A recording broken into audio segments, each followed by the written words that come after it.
Hi, everyone. Thank you so much for joining us. My name is Cristina Sirbu. I am a 2014 Textiles MFA grad and also the vice chair of the Los Angeles Alumni Club. Today, we have the very special privilege of talking to creative director Michael DeWitt. He has over 20 years experience working within the industry. He's worked with various companies and also has worked in various parts of the industry, from graphic design to interiors to apparel, and ultimately landing in brand design, which is what we'll be talking to him about today. He has worked, as I said before, with various companies, from Vans to Converse to adidas to Oakley, Google, and many, many more, alongside personal collaborations with musicians and athletes. And hopefully he'll tell us a little bit more about that later. He's won several awards for his work, and we're very, very happy to have him here. As we chat, just a brief little note for those of you joining us. Go ahead, if you have any questions, go ahead and enter them into the Q&A, and Michael will try to answer most, if not all of them, towards the end of our conversation. So that being said, welcome, Michael. Thank you so much for joining us and for giving us a little bit of your time. Thank you, everyone, whoever is participating, and I feel quite honored to be telling you guys my story. Yes, about over 20 years. It makes me really old, obviously, but yeah, creative director, and as Cristina said, I've been doing this for quite a bit.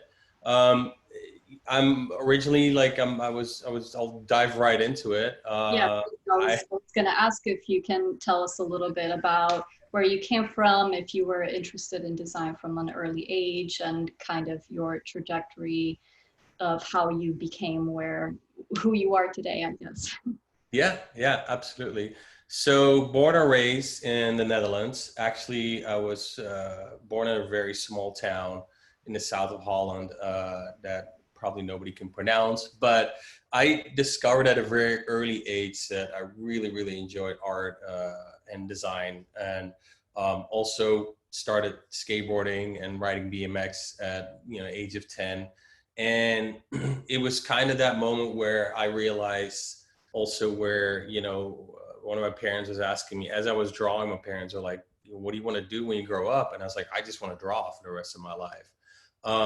Which as a 10-year-old, that's what you say, not knowing what the hell you're going to get into. But I stuck with it. And so I was determined to really wanting to make a living with what I love to do the most, despite anything else and what anybody else said. So when I was 15, I ended up moving to Amsterdam by myself. That was quite an adventure. And that's also after I actually got rejected from 5 art schools. So that was, you would think that would be the demotivator, but to me, it just gave me the drive to really push for it and really go for it.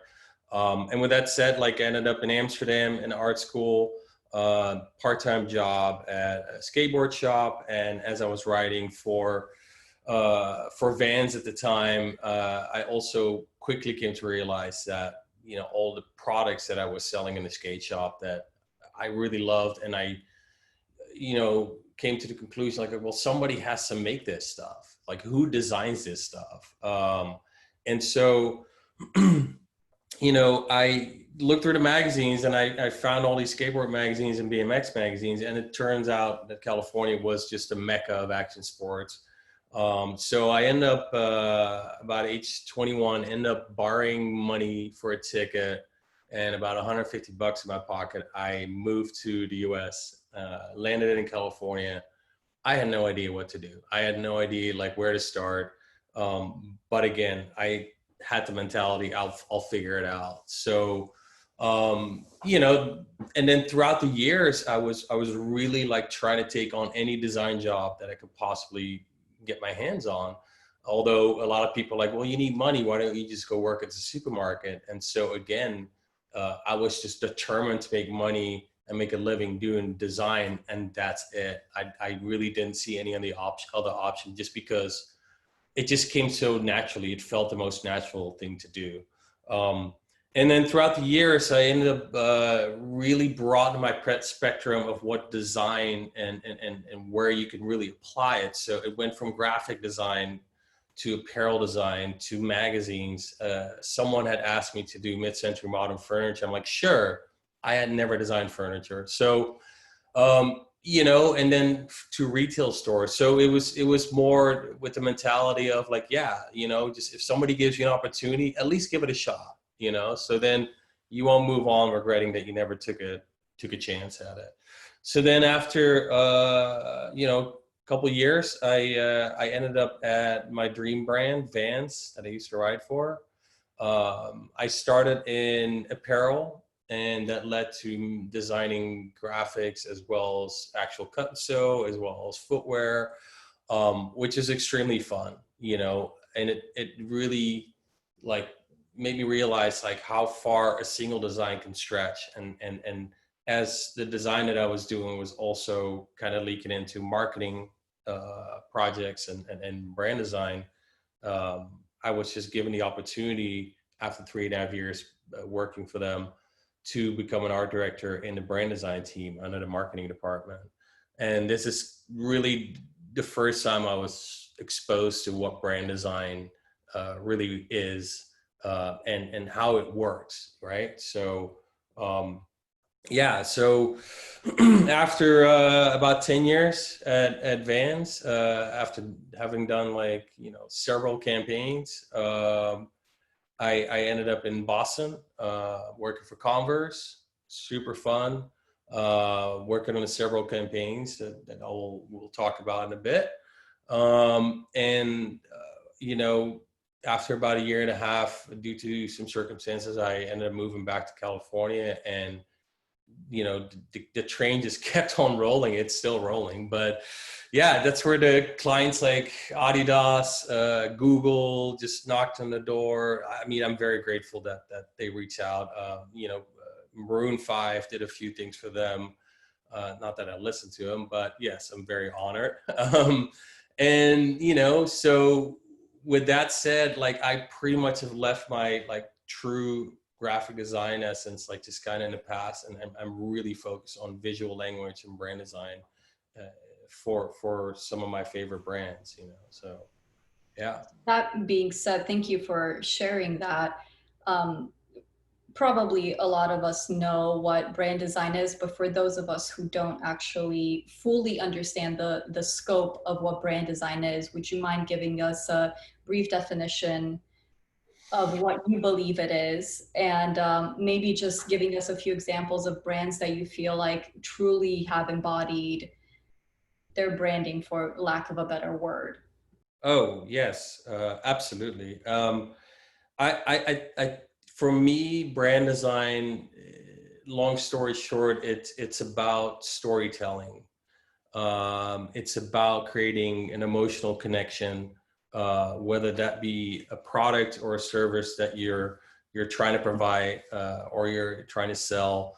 And it's always good, right? Just to put up some blatantly great examples like Nike, for instance, right? The swoosh was designed by a woman that at the time got paid $3.70 for it. Well, it is the most recognizable logo, right, as we know it. And you also associate this logo with performance, athleticism, all that stuff. So then when you drive to a brand like Coca-Cola, that logo was, I'm pretty sure it was designed by the accountant. It was his handwriting, and they kind of adapted that and made it a logo. But, with that said, they kept their color story very true, consistent. The packaging, has been updated quite a bit. We all know the Coca-Cola bottle as it is right now, but there were so many versions before that, before they actually came to this point. Another great brand, Target, the logo, it pretty much reflects exactly what the name is. And when you see the logo, you know exactly what to expect. So again, right, there's an emotional connection that these brands stick with, and that they really stand behind on. And I think when, when it comes to like a visual language or specifically like logo design, what I have come to discover throughout the years after having worked for brands in-house, also having worked for agencies from big to small agencies, there's a kind of like, it's a very simple way of putting it, is that there are three things that you kind of have to remember when you create your own brand or create your own logo or anything you do that you go out there. It's like, first, I think whatever it is, it's got to be appropriate. Make it sure that whatever the logo you're creating or the brand that you're creating, it's got to be appropriate to what you stand for, what you represent.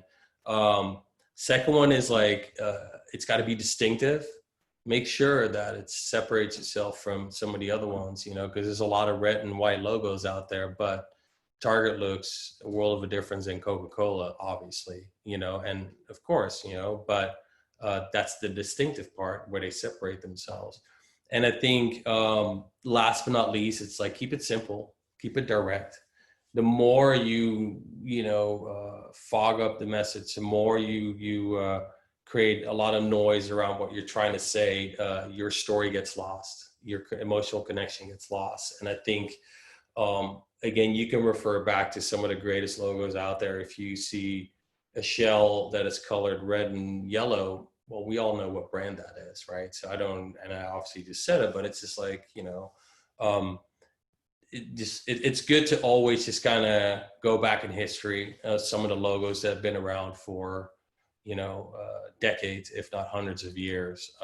And although they may have evolved, they always kind of stuck to their true beliefs. So, yeah.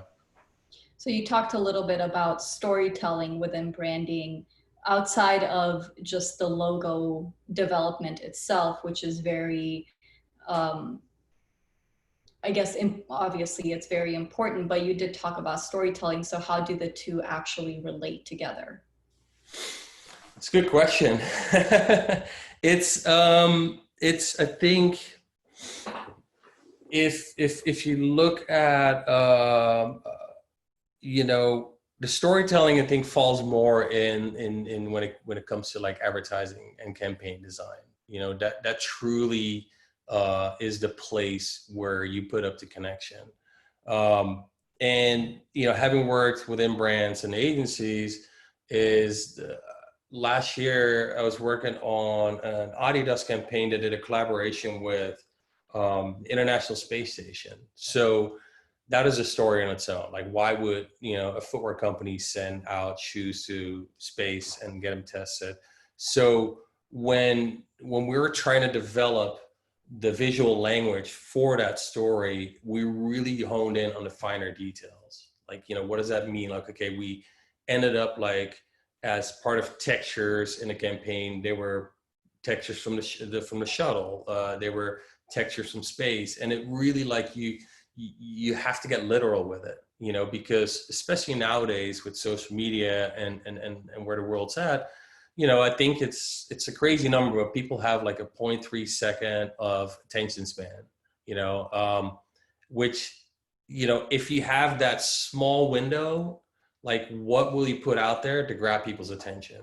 So that's where storytelling is going to be extremely important, and how you tell that story, that can be done by not just words. It's got to be done purely visual, because people don't have time to read, or sometimes have time to listen. And I think that's very important to remember as you start a brand, or as you're trying to get out there and get more work, is have your initial, like, they always say that your first impression is the most important one.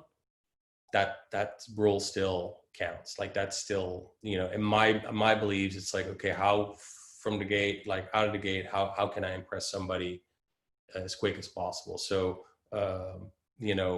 usually when a story is being created by product designers, like footwear designers or apparel designers, for me, it was always great to interact with those people, those extremely creative people, because it would have been my job to translate that story into how that shows up on social, or how that shows up on their website, or how it shows up on a billboard, you know. So then when people get attracted to it and they get to the store, they finally buy the product, everything just kind of clicks.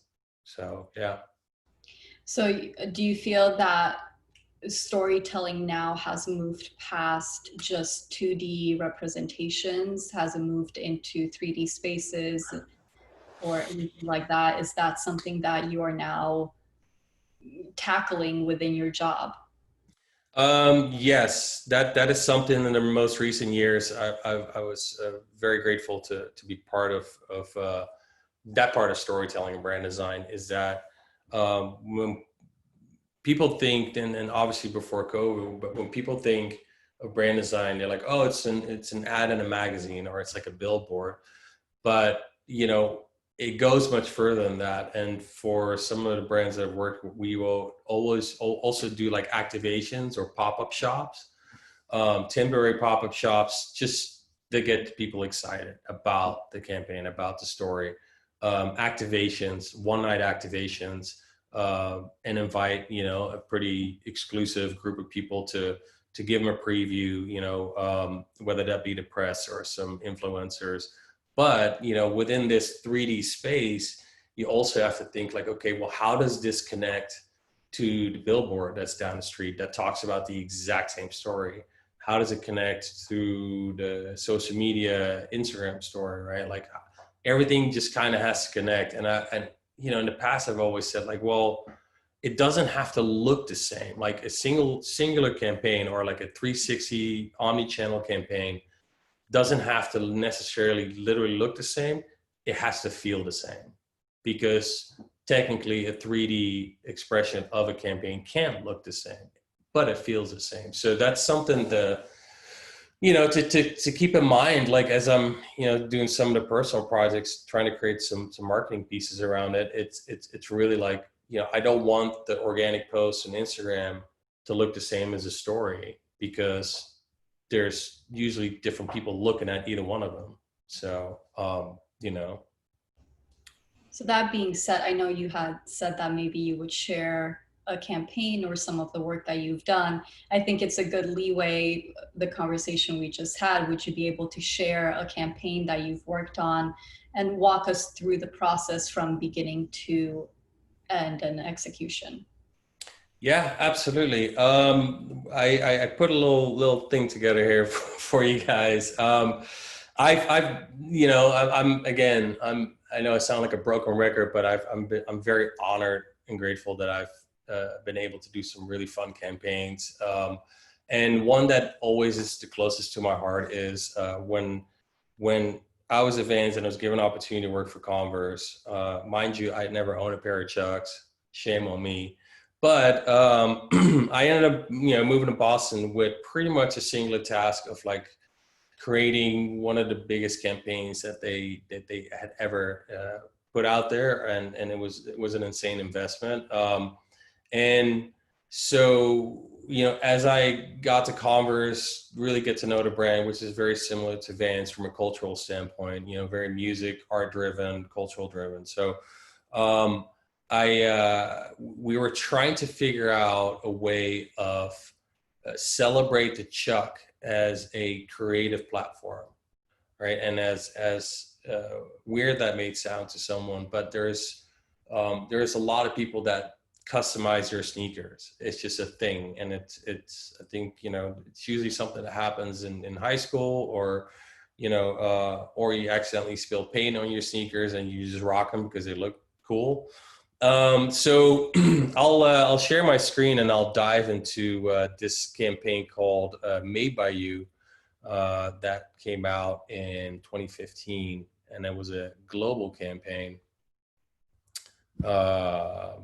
Let me see here. Okay, so this campaign was purely based on portraits, sneaker portraits, and for as simple as it all looks, it was quite interesting because it really took like the first 3 weeks to explore how we can express the culture of these customized sneakers. And when I say customized, it's really like customized by the consumer. You know, it has nothing to do with the brand providing a custom fabric or anything like that. These sneakers were all customized by actual Converse, sneaker wearers. So, the first 3 weeks, it's like, okay, well, how are we gonna do this? How are we gonna show this? So then there was just one night where I had a pair in my apartment, and I shot them with a singular flash, and which creates a hard shadow, of course, and brought it back to the office the next day. And my old friend and boss at the time, he came to me. He's like, I have this great idea for a campaign. I was like, yeah, me too. So what ended up happening, I had the portrait ID, he had the same thing. We ended up like figuring out like, okay, well, what is this going to look like? So this campaign, after like 3 or 4 weeks, finally came to a place where we started like figuring out the elements. It's on a white background, which really helps you focus and narrow down on what's important, which is the custom sneaker that belongs to the consumer out there in the world. Of course, first, what's the name of the product? Secondary, the portrait, and third is we wanted to really pay homage and respect to the people that made these portraits or these sneakers. And obviously, there's always a sign off. I get a lot of questions why made by you, and you is lowercase, because we realized through the process that you might actually be a name, somewhere in an Asian country. So that's why we kept it lowercase, that's all these things that you have to think about when it comes to brand design. It's not just a great visual, it's also like the wording that goes with it, et cetera, et cetera. So yeah, so here's some of these sneakers that we ended up shooting. Mind you that we end up finding about 6,300 customized sneakers, and we only end up shooting 73.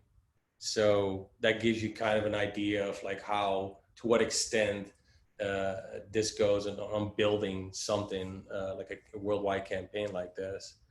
So, as the campaign was obviously being used for advertising, social media, what you see here is a pop-up shop in Los Angeles. We pretty much took over space, and we showcase, just Chuck Taylor in its primary colors, but then also some of these custom ones and what people have done with them. And it was purely just to create the awareness of how iconic this sneaker is. It's the oldest sneaker, right? That's kind of like has been commercialized after its basketball years. So, right, as you look at some of these photos, everything was white based because that's the campaign. The furniture was custom made white, all these displays. And then on the left photo, brand design goes even into like, okay, well, how can we do a window display? And there's a flip board that will constantly flip and showcase custom sneakers, right? So that's, again, and that goes beyond like thinking of how this campaign can work on different platforms. And then within an actual Converse store, on the right, they'll be showing just like a pop-up shop or a gallery. But then on the left, people would have an opportunity to actually get their own sneakers photographed and be featured by the brand. So it was really a campaign that was interactive, it was engaging, and on every level, wherever you looked. And yeah, it was quite interesting when I got like a text message from my cousin in Amsterdam that would see it on a billboard. And that to me is, right, that's just the payoff. So, and then here's some out of home examples. The right one is in London, the left one is Flatiron District in New York. And I don't know if you can see it, but on the left, we actually were also able to do some collaborations and get a hold of some Chuck Taylors that were used and worn by amazing celebrities like Patti Smith, Futura. The one on the left is an actual pair that Andy Warhol made. And we ended up having to shoot that down at the Andy Warhol Foundation in Philadelphia. And we're only able to touch him with some white gloves. So that was, again, that's the part of my job where, I'm still blown away by every day. But yeah, this was one of my, definitely pride and joy in my life. working with Converse, coming up with this campaign. At the same time, this campaign took about 9 months to develop, just to give you an idea. That stuff doesn't happen overnight. Take your time, because whatever people see first is also the last thing they'll remember. There's really no room for corrections. And then at the same time, when I was at Converse, I was also developing, conceptualizing another campaign for another product.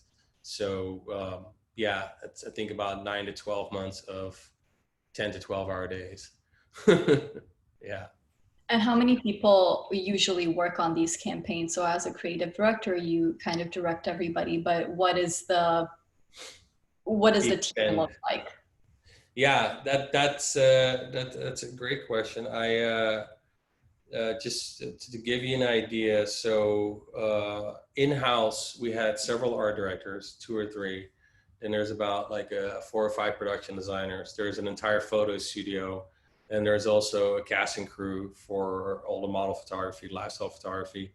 Then there's, of course, a marketing department that you directly work with, product, brand communications. Brand communications is a team that reaches out to, we wanted to do some special collaborations with some artists, social media artists and gift artists out there. That's a team that handles that. We'll come up with an idea and they're like, okay, well, we're going to find people that can help us make that come to life.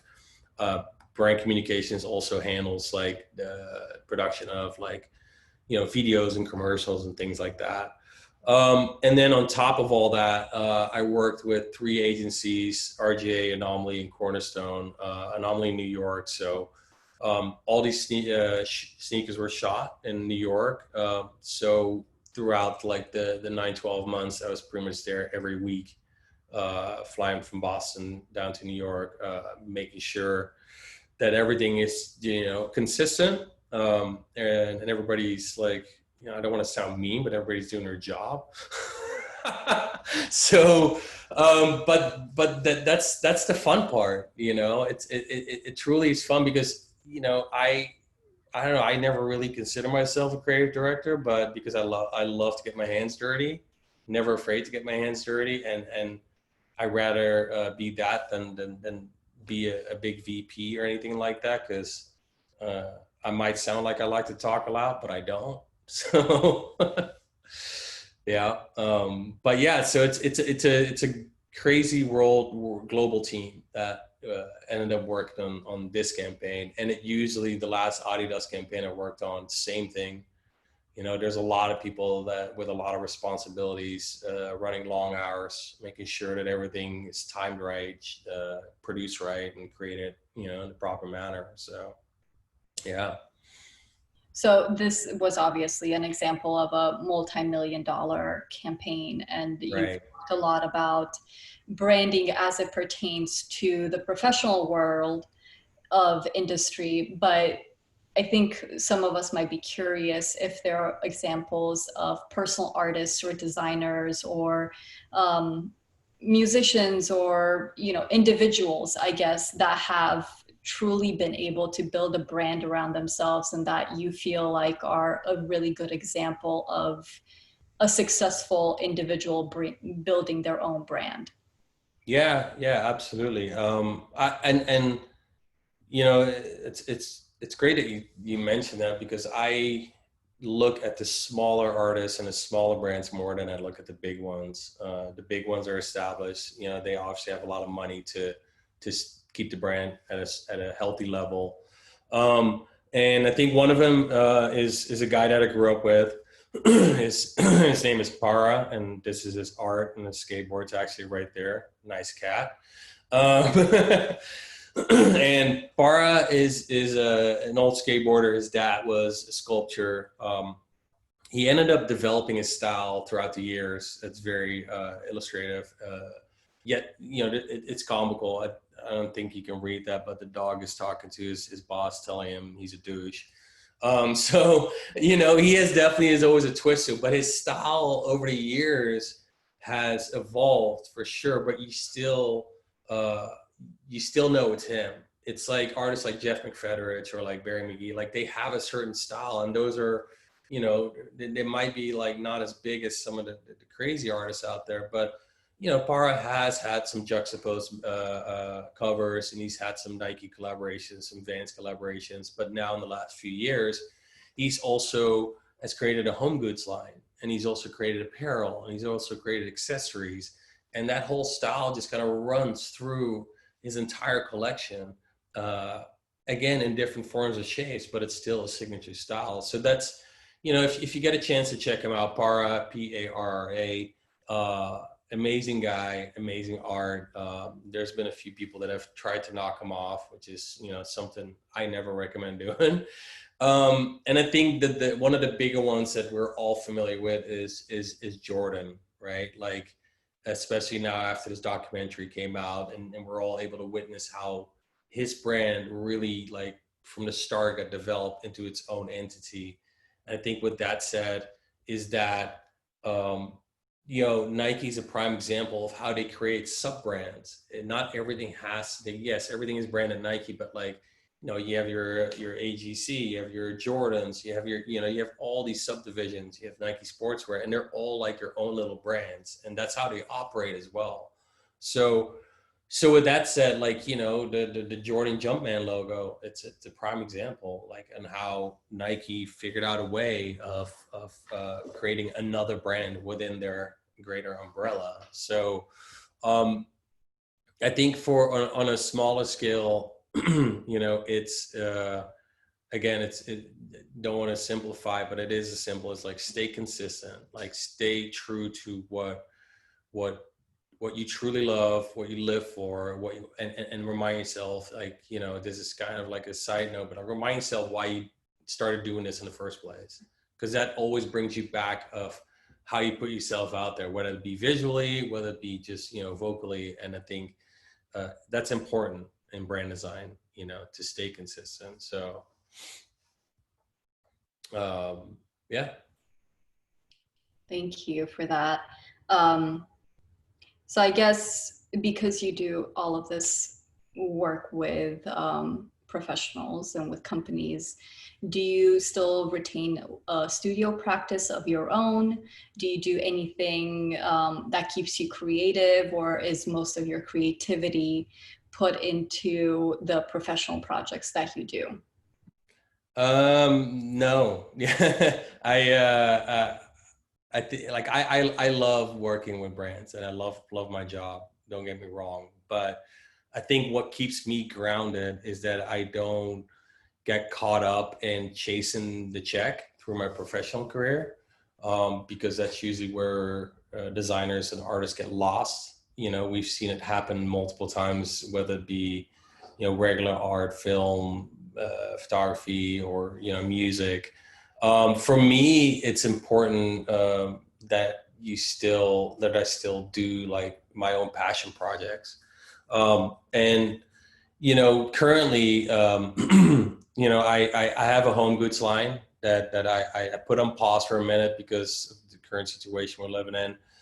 And then I also do a magazine that I started last year, which it's been probably one of the most fun projects that I got myself into. And it all started like when I was working on Adidas in Amsterdam, and we're doing like 10, 12-hour days. And at the end of this campaign, like as the end was near, excuse me, I was somewhat creatively exhausted. I was just churning hours and really producing stuff. I wasn't really creating stuff at this point. So, you know, my sleepy self figured out like, oh, let me just get into something else while I'm at it, right? So after like a 12-hour day, I get back to my little apartment. And so I have a professional BMX friend of mine, Matthias Dandois. You know, he rides for Red Bull, Swatch, Levi's, and he's an amazing rider. And he's also a photographer.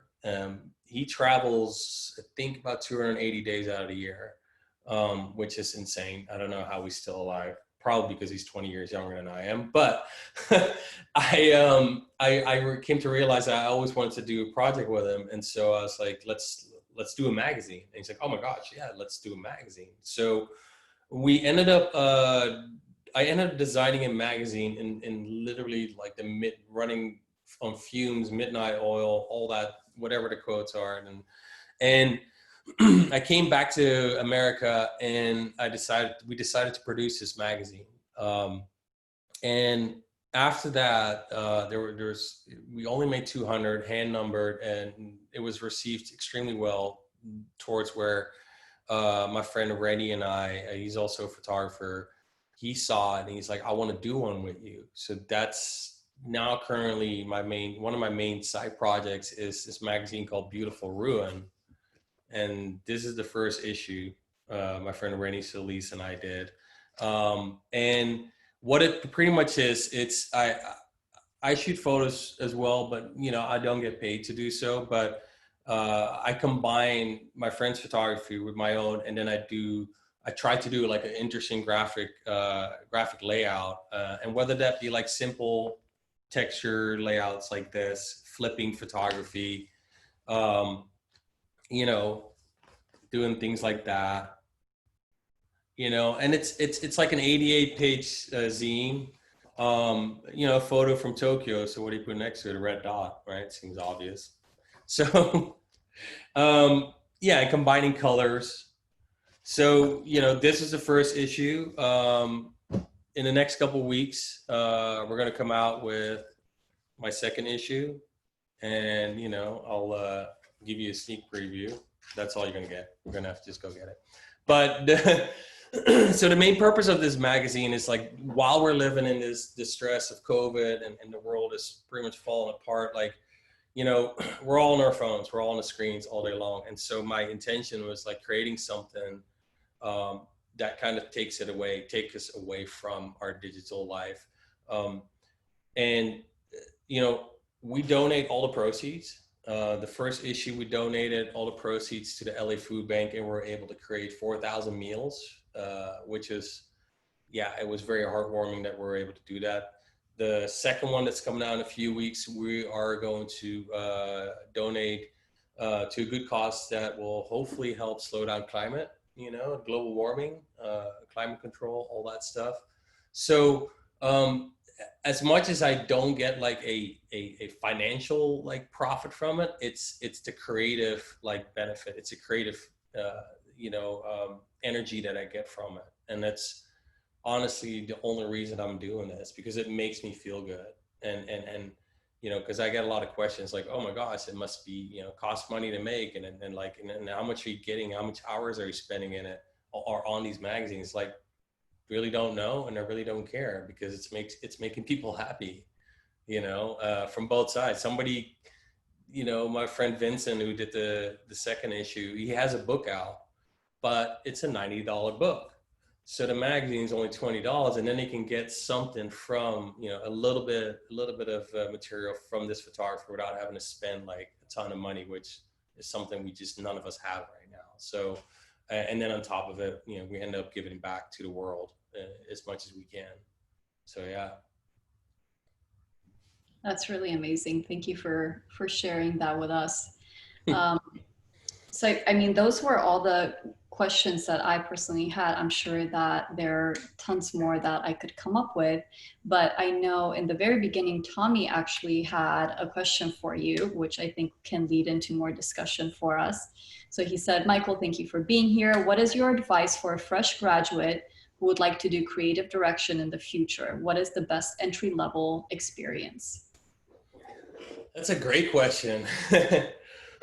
So when when I was still in school, I had this idea, or the title art director for me was like, that was like the holy grail, right? That was it. If I could ever be an art director, that would have been it.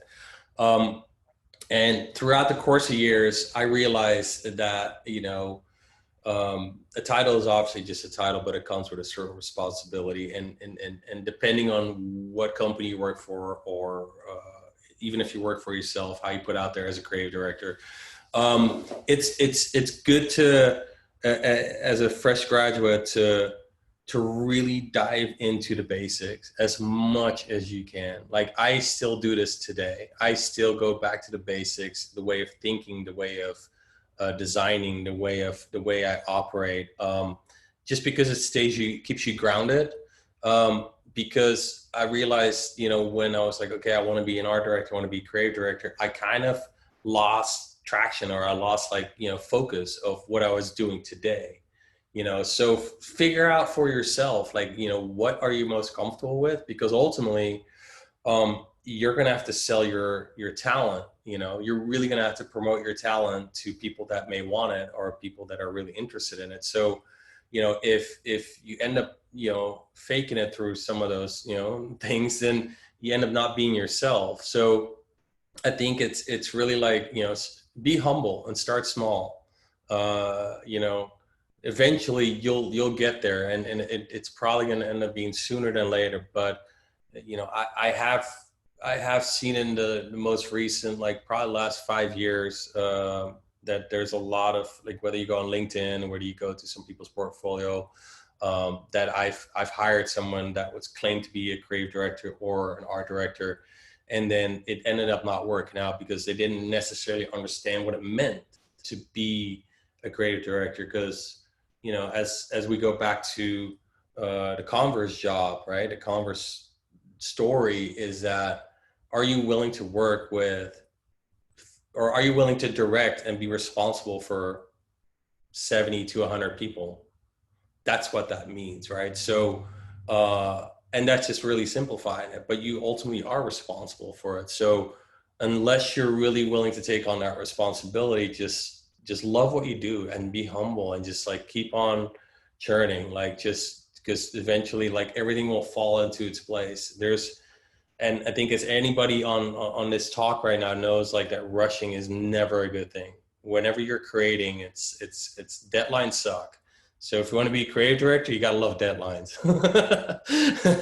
and I hate them. So, but yeah, just hang in there. And obviously, if you want to reach out after this, we can continue the conversation, but absolutely.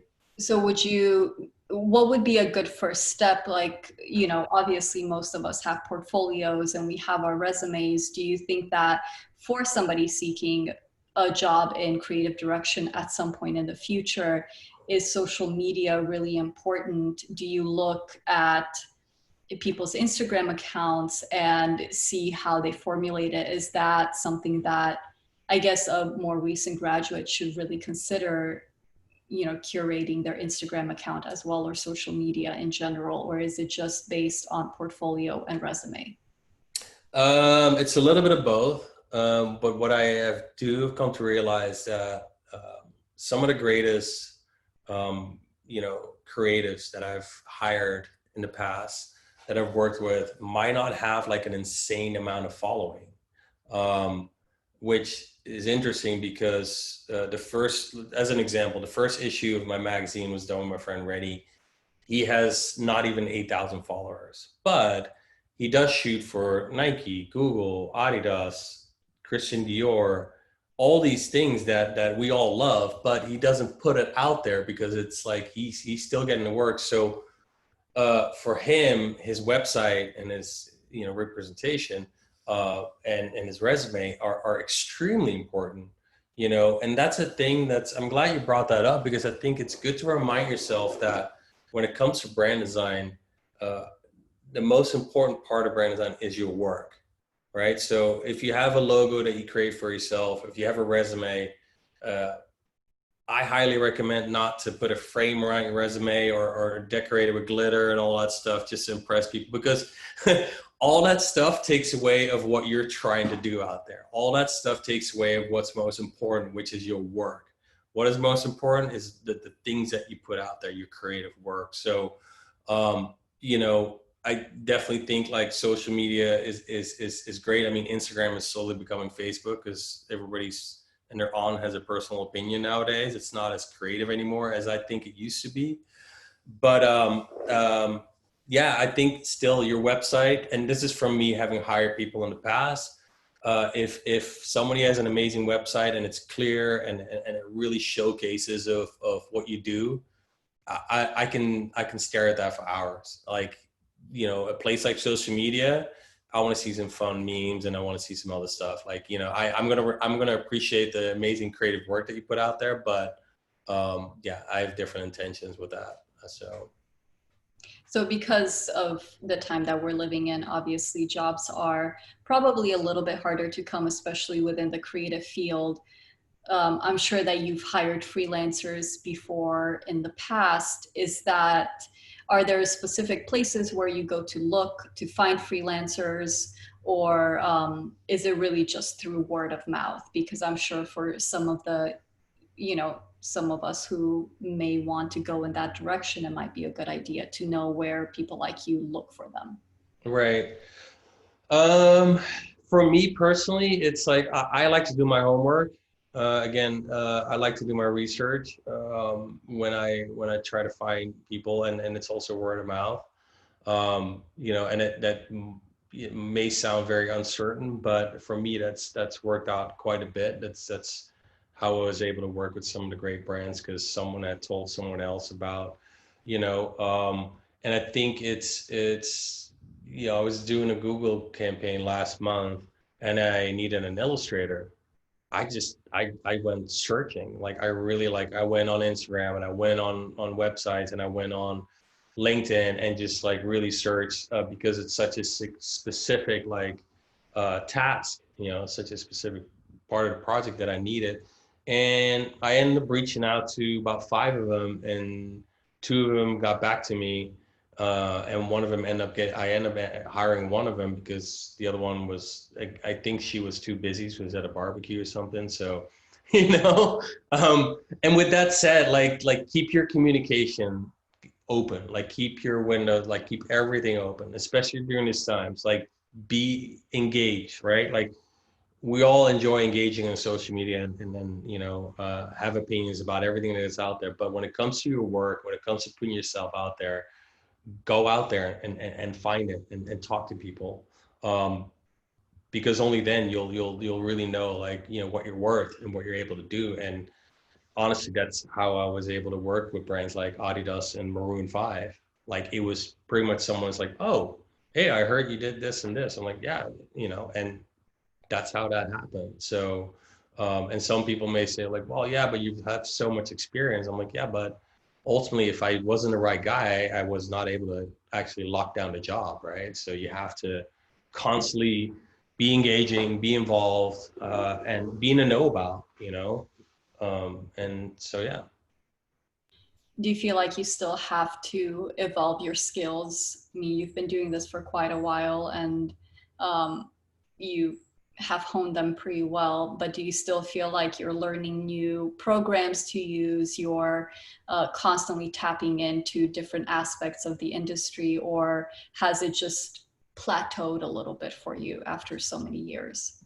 Yeah, no, I every day. And I think especially now with COVID, I have taken it on myself to really learn like animation a certain extent to get an idea of what it means to, you know, if there is some extensive animation that needs to be done, I will hire someone for it. But I think also what comes with my job as a creative director, like I can't direct someone if I don't know how it works, if I don't know how to do it myself, or at least like if I study it, right? So I think at one point I had an old friend of mine that wanted to get in design and wanted to get into Photoshop.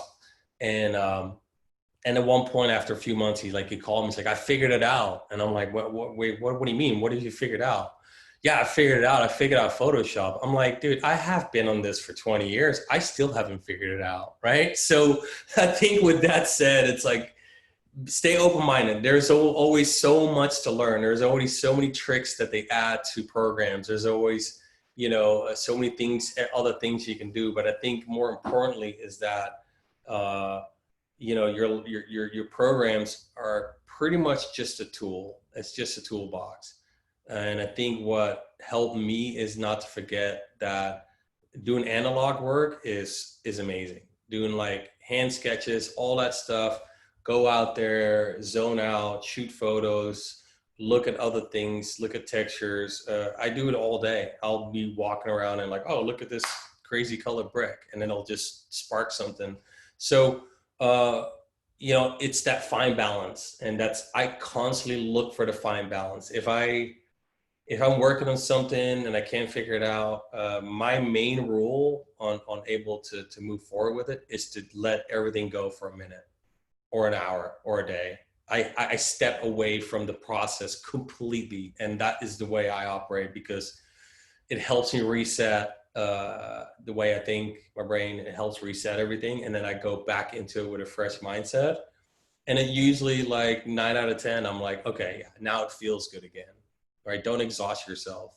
Don't feel like you're running a marathon, because you're not. It's pretty much, work from day to day, and that's what I do. Somebody says like, oh, I got this new program, I'll go check it out. I don't have to necessarily, because I could hire someone for it, but I love my job so much that I want to, because nobody's going to give it to me. Does that go, do you do the same thing with social media as well? There's constantly a new app popping up. There's a new way of communicating that pops up, and working within brands, you obviously have to tap into these different aspects to communicate with more people. So do you feel like you have to do that as well with social media? I kind of do. It's part of my job of being in the know, but I strategically approach it that way as well. I don't necessarily just kind of go into the rabbit hole and end up looking at stuff that's really not beneficial to what I love to do the most. So with that said, it's like, I'm careful. I'm not on Twitter and I'm not on Facebook, and the campaigns that I've worked on, they are featured on those platforms. So I have to understand it, and I think there's still plenty of people outside of me when I'm working on a campaign that are on those platforms. So I'll get the insight, but for me personally, I'm very cautious, because I don't want to waste 4 hours on social media, because with those 4 hours, probably 3.5 of those hours, I could be creating something that really gives me joy, so yeah. Right. Shelley had a question for you, which I think you've covered a little bit, but maybe you want to summarize it for her. She asks, what is your creative process when you start a big project? Do you brainstorm ideas with your creative team? Yes. It's interesting, because I think I always take the exact same approach, where it starts with a conversation. No laptops, no anything. It's like, and it's like, it kind of falls back of like, I always tell people, it's like, you kind of have to think creatively beyond the internet, because the internet is kind of limited. It sounds weird, but it is limited in creative thinking, because if it's on there, it's already done, right? So a lot of people end up forgetting that, but that's also how a lot of people end up copying other people's styles, because they've seen it on Pinterest or they've seen it on the internet somewhere. So for me, my creative process starts with a conversation, starts with an idea, and it's like I'll have a group chat with whoever gets involved. It's like, what about this and what about this? Like how can we really get into the right mindset? And I think only a conversation can get you in the right mindset. If you start off with like, okay, well, we got an example here that's been done by this brand, and we got an example here that's been done by this artist, like how can we make that all work? It's then throughout the whole process, you're going to end up relying on those examples, and you're not in the right mindset, I think, to think creatively. So starting with a conversation, and then we get like usually into sketch mode. Okay, what does that mean? Like, what do these conversations really mean? Let's try to get them, on paper. Let's visualize them. And then we'll get into mood boards. And I think mood boards is immensely helpful, because mood boards help setting a tone. And when you work with a client, it really showcases where your mind's at.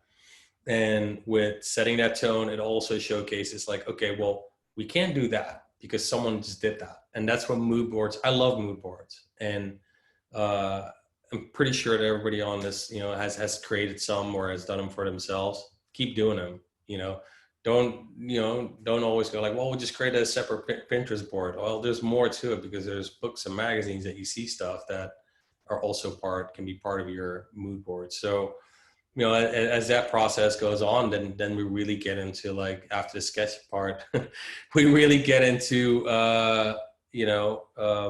conceptualizing, and there's your cat. And then we get into conceptualizing stage and really how that works out, and then slowly but surely, it just, like, as time goes by, like, you'll figure out, like, what works. Because if you design in a square format, how does that work in rectangular, and et cetera, et cetera. So do you give yourself any parameters? Do you think to yourself, okay, well, this is where I want to get to? Or do you really just let the process naturally evolve with your thoughts and conversations and see where it goes? Yeah, it's a combination of both. It all depends.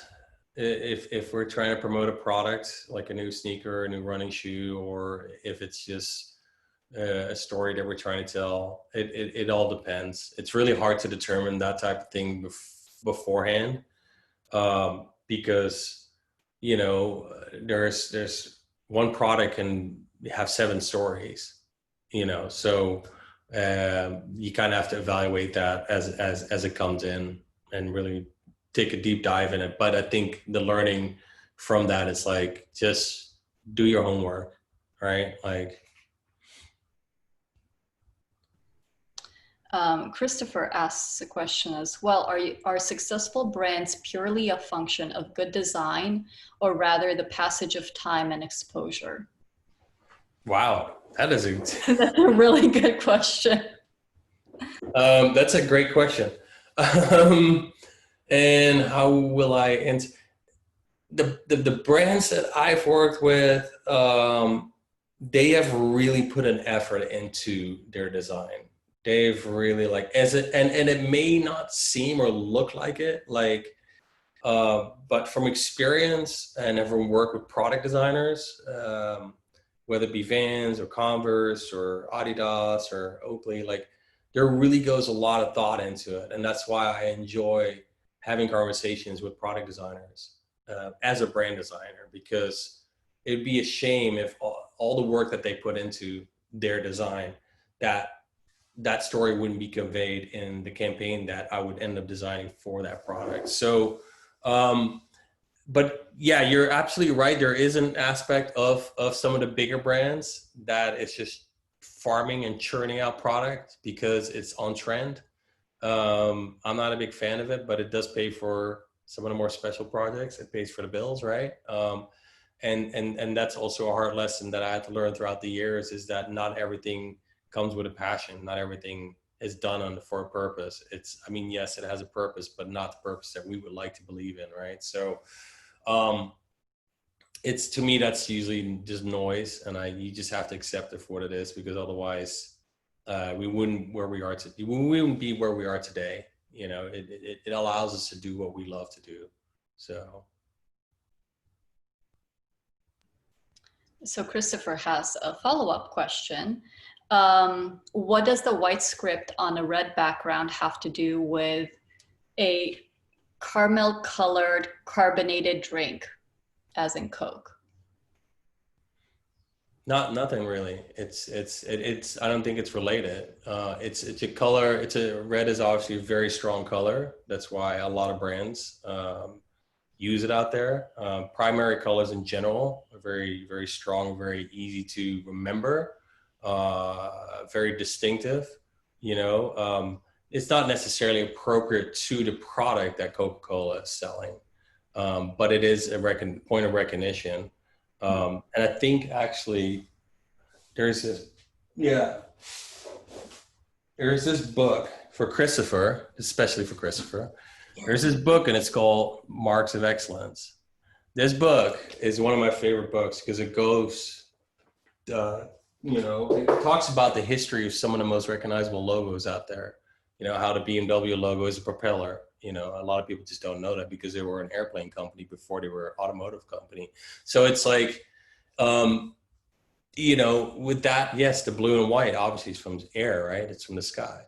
You know, Adidas developed their own signature blue, just to give you an idea. It has nothing to do really with athleticism or sports. It's just they wanted to create a recognizable blue. Nike's orange, right? They developed new colors. I think there's a Vault, which is a neon green that is featured in the Lunarlon insoles. But their shoe boxes and orange is some of their main color that they use. For Vans, it's red. Has nothing to do with the skate shoe. It's just a very recognizable color, right? So when you see a red label on a pair of back of a pair of jeans, kind of know it's Levi's. It has nothing to do with the product necessarily. It's just a point of recognition that that brand design gives you. Like, you know, what is it, that thing that you can create that will make people remember you by? Well, hopefully that answered Christopher's question. Hopefully you're happy with that, Christopher. Yeah. Daniela has a question for you. Since the pandemic, how do you recommend starting these conversations with new people? And I'm assuming, hopefully, Daniela, you're talking about conversations about jobs or just conversations in general. Maybe you can. Yeah, I mean, if you, I'm assuming that he's talking about clients, right? Like, obviously trying to get somewhere, you know, work wise.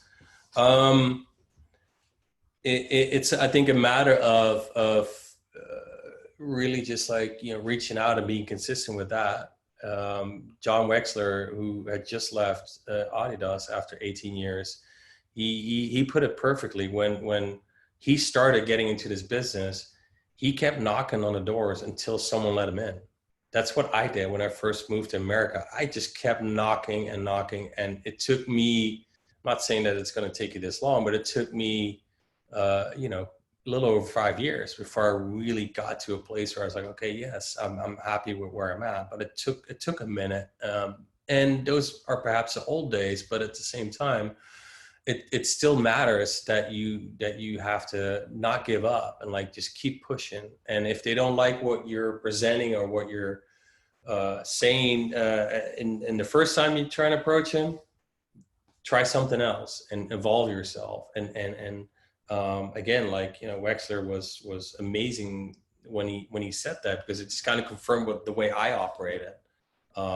Reach out and you know, I'm with a company currently. I work with a company that is highly connected within like the athlete and music industry, and everybody knows each other. And so, as a prime example, this has nothing to do with design, but as a prime example, I'm like, I need a shoulder doctor, and I reached out to 5 people, and within minutes, people are like, okay, go here, go there. So it's just a matter of like, what I'm saying is just a matter of like, go out there. You know, don't wait. Don't like think you're entitled because your work is so great that people will just come to you. It's like, it doesn't work that way. You know, separate yourself and be proactive on how you put yourself out there. Yeah, so Daniela followed up a little bit. So she was specifically asking about clients, which I believe you touched on, and you know, she was specifically, I guess, kind of asking or saying that, you know, there's a physical, obviously, aspect to connecting with clients. She used to work at Academics and Echo. So I guess, you know, if we're talking about physically reaching out to people, that may not, you know, do you have an opinion on this in particular?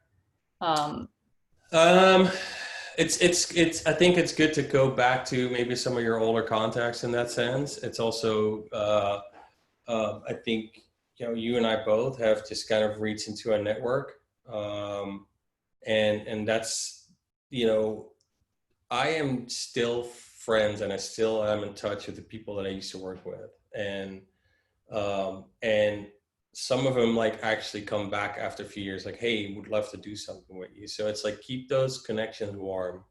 And I'm not sure, of course, what positions he held at Academics and Echo, but those were some amazing brands back in the day. You know, go through your LinkedIn, see who used to be there, who used to work with, where are they now? Like, you know, get involved, like, and kind of show that you care for where they are now. and show that you're interested.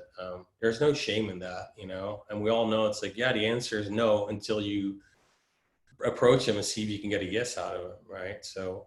Well, and until the time is right, they may not need it now, but they may need it in the future. And if you position yourself in that spot already from the beginning, when they don't have anything to offer, then you might be on the forefront of their thinking when they do have a position open. Yeah, that's like as an example, like this job that I'm working on right now. I worked with this guy last year in Amsterdam, and now it's what we're in the 10th month, and he reached out last week. It's like, hey, I need some help with some stuff.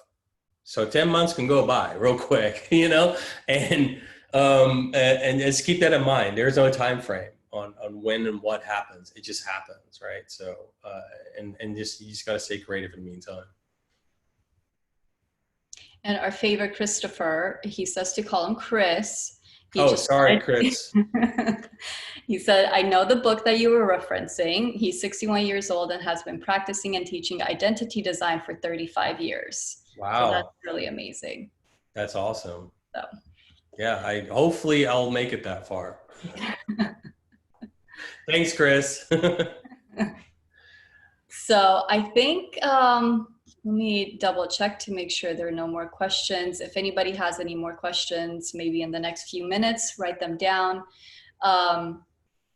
And Michael, are you comfortable having people reach out if they think of anything later to reach out to you? Is there a specific mode of contact that you would prefer?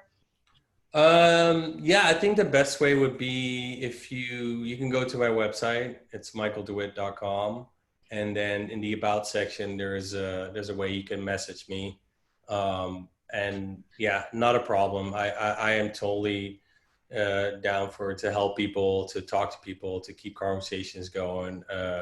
So maybe, maybe I'll get to a level where Chris is at some point by doing so.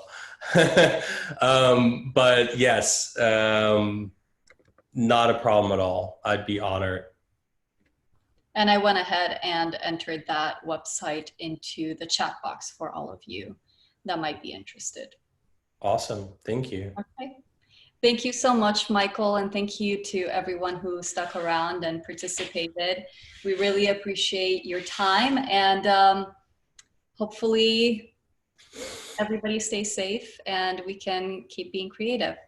Yes, thank you so much for having me. I hope you guys enjoyed my jibber jabber over the last hour, and definitely reach out if if you have any questions, if you want to continue the conversations.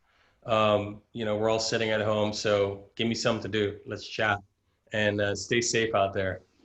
Perfect. Thank you, Michael. Thank you, everyone. Bye. Bye.